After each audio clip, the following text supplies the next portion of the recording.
प्रश्न क्रमांक 10 दिला आहे. 1.8 to the power 4 minus 1.2 power 4 खाली दिलं आहे 1.8 स्क्वेअर प्लस 1.2 स्क्वेअर. ओके, ह्याची आपल्याला किंमत काढायची आहे.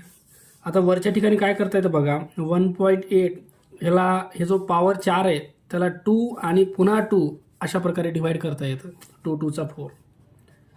नंतर हे मायनस आहे, मायनस हे 1.2 ह्याला पण तेच करायचं आहे. 1.2 ब्रॅकेटचा स्क्वेअर आणि पुन्हा एक स्क्वेअर. ओके, पॉवर जो 4 होता तो आपण 2/2 मध्ये डिवाईड केला आहे. खालची साईड जशाला तशी ठेवून द्या. 1.8 bracket square plus 1.2 bracket square. आता वरच्या ठिकाणी आपल्याला सूत्र वापरता येतं बघा, ए स्क्वेअर मायनस बी स्क्वेअर. ए स्क्वेअर मायनस बी स्क्वेअर सूत्रानुसार ए प्लस बी सेकंड ब्रॅकेटमध्ये ए मायनस बी हे आपल्याला सूत्र वापरायचं आहे. ओके, बघा आता ए म्हणजे कोण आहे आपला, एचा स्क्वेअर. हे जे ही जी संख्या आहे ही एवढी आपली ए आहे बरं का, आणि हा स्क्वेअर आहे, ही ए आहे एचा स्क्वेअर, आणि हे तुमचा बी आहे बीचा स्क्वेअर. तर ए प्लस बी, ए म्हणजे कोण आहे 1.8 स्क्वेअर. 1.8चा स्क्वेअर हा तुमचा ए आहे, प्लस बघा ए स्क्वेअर बी स्क्वेअर फॉर्म्युला जे वापरायला व्हायला आहे तो ए प्लस बी. ए म्हणजे काय आहे 1.8 स्क्वेअर आहे, प्लस बी म्हणजे काय आहे, बी म्हणजे आहे 1.2चा स्क्वेअर. हे झालं तुमचं ए प्लस बी. ओके, आता ए मायनस बी, ए म्हणजे कोण आहे 1.8चा स्क्वेअरच आहे, मायनस बी म्हणजे कोण आहे 1.2चा स्क्वेअर. हे झाला आपला फॉर्म्युला अप्लाय. ओके, खालची साईड जशाला तशी लिहून टाका. 1.8चा square plus 1.2 bracket square. Okay, आता ह्याच्यामध्ये बघा 1.8 स्क्वेअर प्लस 1.2 स्क्वेअर हे पॉझिटिव्हवाला आणि पॉझिटिव्हवाला कट करता येईल. उरलं निगेटिव्हवालं. हे जे आहे याला तुम्हाला याला डबल फॉर्म्युला अप्लाय करता येतो. ए स्क्वेअर बी स्क्वेअरचा फॉर्म्युलानुसार ए प्लस बी म्हणजे 1.8 प्लस 1.2 ए मायनस बी म्हणजे 1.8 मायनस 1.2. चला ह्यांची ॲडिशन करा. 8 आणि 2 10ला 0, कॅरी 1 1 1 हे झालं 3. दुसऱ्या ब्रॅकेटमध्ये 1.8 मधून 1.2 काढा. बघा 1.8 1.2 तर 0.6 येतं. ह्यांचं जर प्रोडक्ट केला तुमचं इथं फक्त 3 आहे आणि इथं आहे 0.6. प्रोडक्ट जर केला 3 6 18, 1.8 हा तुमचा प्रोडक्ट यायला. ओके, तर पर्यायात बघू आपण 1.8 आन्सर. ओके, पर्याय 4 दिला बघा, 1.8 हे तुमचं आन्सर असेल.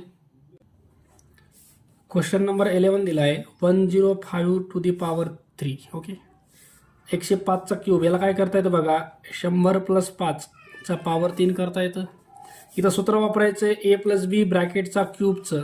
ओके, सूत्रानुसार ए क्यूब प्लस 3a स्क्वेअर बी प्लस 3a बीचा स्क्वेअर प्लसमध्ये बीचा क्यूब हे तुमचं सूत्र असेल. ओके, सूत्र म्हणतं एचा क्यूब करा. ए म्हणजे कोण आहे 100, तर 100चा क्यूब प्लस 3 इंटू एचा स्क्वेअर म्हणजे 100चा स्क्वेअर इंटू बी म्हणजे कोण आहे, बी म्हणजे आहे 5 प्लस 3 इंटू ए म्हणजे 100, बीचा स्क्वेअर म्हणजे 5चा स्क्वेअर, बीचा क्यूब म्हणजे 5चा क्यूब. ओके, चला कॅल्क्युलेशन करू आता आपण याच्यातलं.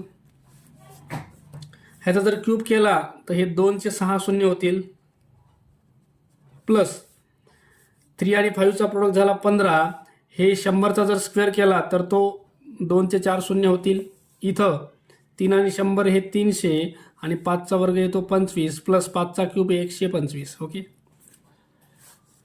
चला ह्याच्यामध्ये आपल्याला पहिले प्रोडक्ट कंप्लीट करून घ्या, नंतर सगळ्यांची ॲडिशनच करायची, बेरीजच करायची आहे. 1 2 3 4 5 6, इथं 15 आणि 10,000 तर हे 1 2 3 4 शून्य, 25 ते 75 आणि हे 2 शून्य पुढं टाकून द्या आणि हे 125 आहे.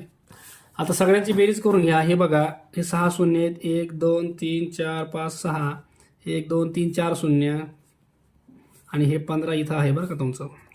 त्याच्यानंतर इथं 7 5 0 0, 7 5 0 0 आणि इथं आहे 125. चला बेरीज करून घ्या यांची. हे तुमचं 5 येणार आहे, हे तुमचं 2 यायले, 5 आणि 1 हे 6 यायले, 7 आणि हे 7च यायले, इथं 5 यायले, इथं 1 आणि हे 1, तर उत्तर यायले तुमचं 11 57 625. ओके, 11 57 625 हे उत्तर असेल तुमचं. तर पर्याय क्रमांक 3 दिलं बघा, 11 57 625 हे उत्तर असेल. प्रश्न क्रमांक 12 दिला आहे 6.5चा square minus 2 into 6.5 into 4.5 plus 4.5चा स्क्वेअर बरोबर n स्क्वेअर. तर आपल्याला n ची किंमत विचारली बरं यांनी. तर याच्यामध्ये काय करता येतं बघा, हे जे आहे ए स्क्वेअर मायनस 2ab प्लस बी स्क्वेअर हे सूत्र वापरलं इथं. तर हे सूत्र काय म्हणतं, या सूत्रानुसार याला आपल्याला असं करता येतं ए मायनस बी ब्रॅकेटचा स्क्वेअर. तर याला आपण तसं करून घेऊया. ए म्हणजे कोण आहे 6.5 मायनस बी म्हणजे कोण आहे 4.5 bracket square is equal to N square. Okay. आता हे स्क्वेअर कट करायचं तर स्क्वेअर रूट घ्या. स्क्वेअर रूट जर घेतलं तर दोन्ही साईडला घेता येतं. रूट आणि स्क्वेअर कॅन्सल, रूट आणि स्क्वेअर कॅन्सल. इकडे राहिले एन आणि इकडे राहिले तुमचं 6.5 मायनस 4.5. चला सबट्रॅक्शन वजाबाकी करून घेऊ. 6.5 मधून 4.5 जर काढले तर 0.2 तर तुमचं एन यायले 2. ओके. पर्याय बघू आपण. 2 पर्याय 2 हे तुमचं उत्तर असेल. प्रश्न क्रमांक 13 दिला आहे a plus 1 to the power 4 is equal to 625. तर तुम्हाला एची किंमत काढायची बरं का. तर बघा याचा पॉवर काय, याचा पॉवर 4 आहे. ओके. याचा घातांक 4 आहे. तर इथं 4th रूट घ्या. 4th रूट बघा ए प्लस 1 ह्याचा पॉवर 4 आहे. इकडं 625 आहे. ह्याचं 4th रूट घेतलं बरं का. 4th रूट इथं 4 टाका.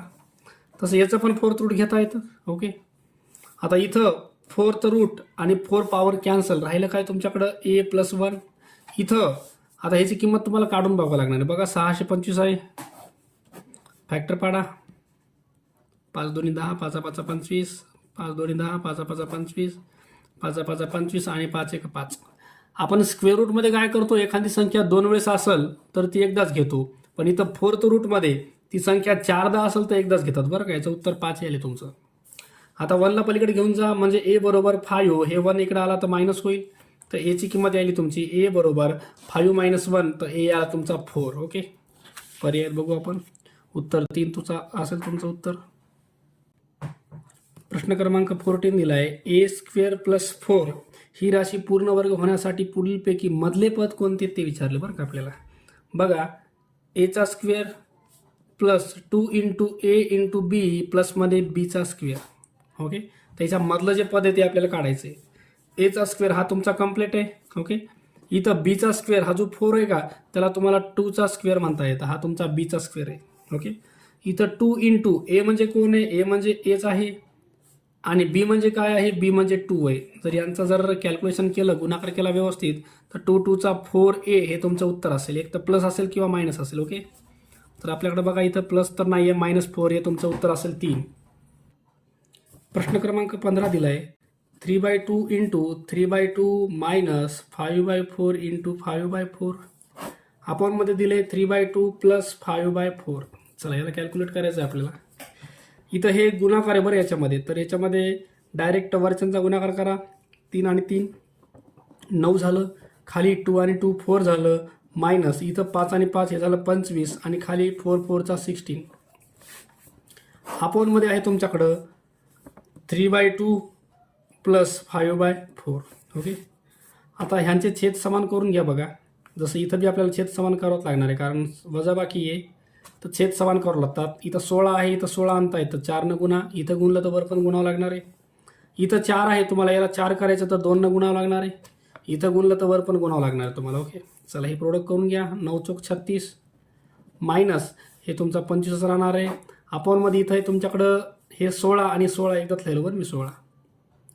आता खाली जे आहे नंबर तो मी इकडं टाकून लिहायचो. डिव्हिजनचं सिम्बॉल टाकून इकडे बाजूला लिहिलो. ओके. तर हे 3 2 6 प्लस हे 5 आहे आणि या दोघांचा छेद जो आहे तो 4 आणि 4 एकदाच लिहिलो मी इथं. 26 मधून 25 काढा. 11 भागिले 16 येतं. ओके.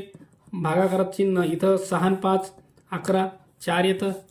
आता 11 16 असंच ठेवून द्या. हे जे भागाकार आहे त्याचा आपल्याला गुणाकार करता येतं. 4 वर जाईल आणि 11 खाली येईल तुमचं.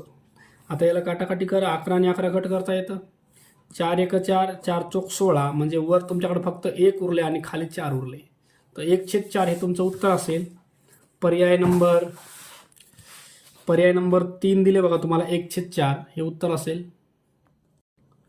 प्रश्न क्रमांक 16 दिला आहे 3.7 पॉवर 3 आहे प्लस 1.3 पॉवर 3 आपण मध्ये दिले 3.7 स्क्वेअर 3.7 आणि 1.3 प्लस 1.3चा स्क्वेअर. ओके. ह्याची तुम्हाला पूर्ण किंमत काढायची बरं का. आता वरच्या ठिकाणी आपल्याला सूत्र वापरता येतं ए क्यूब बी क्यूब. ए क्यूब बी क्यूबचं सूत्र म्हणतं ए प्लस बी. ए प्लस बी म्हणजे 3.7 प्लस 1. ए इंटू बी. ए म्हणजे 3.7 इंटू बी म्हणजे आहे 1.3 प्लस बीचा स्क्वेअर म्हणजे 1.3चा स्क्वेअर. ओके, वरच्या ठिकाणी आपण सूत्र अप्लाय केलं बरं का.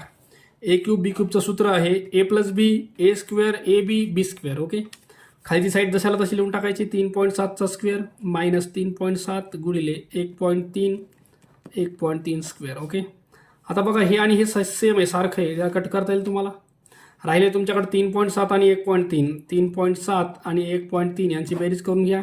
7 आणि 3 10ला 0, हातचा 1, 3 4 5, तर उत्तर तुमचं 5 यायले. ओके, बघा बेरीज तुमची 5 यायली आहे, उत्तर 5, पर्याय क्रमांक 3 हे तुमचं उत्तर असेल.